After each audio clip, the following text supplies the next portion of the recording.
And we turn to education news now, and Ontario's public high school teachers are technically in a legal strike position as of today, voting 95% in favor of a strike action.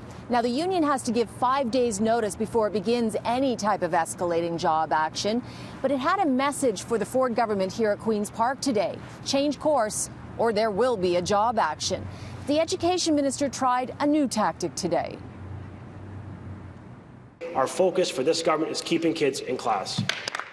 Just hours before the union released its strike vote results, the education minister held his own news conference, trying to get ahead of what was certainly going to be an overwhelming mandate from public high school teachers for a job action.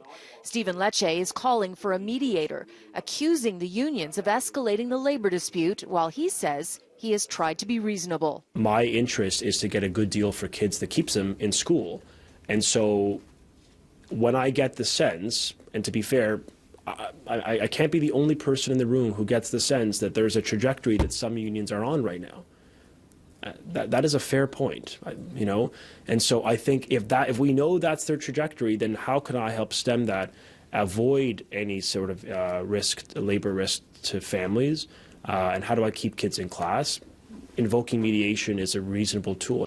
The OSSTF, which represents 60,000 teachers and education workers, said today it's open to mediation, but maintains the Ford government has to backtrack on key issues. For example, the government has put a 1% cap on salary increases, raised class sizes to 25, and made it mandatory for students to take 4 e-learning courses. He needs to tell Premier Ford that larger class sizes undermine student learning, that slashing course options cuts off paths to students' futures, that fewer supports will cause students who are already struggling to fall further behind. After today, the union has 3 more bargaining days this week. If there is no significant movement, they could give 5 days' notice for some form of job action.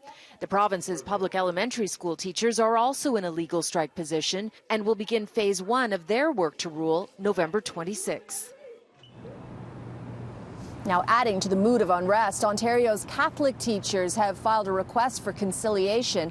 That puts them a step closer to being in a legal strike position as well. So that means 3 of Ontario's biggest teachers' unions are either in a strike position or working toward one.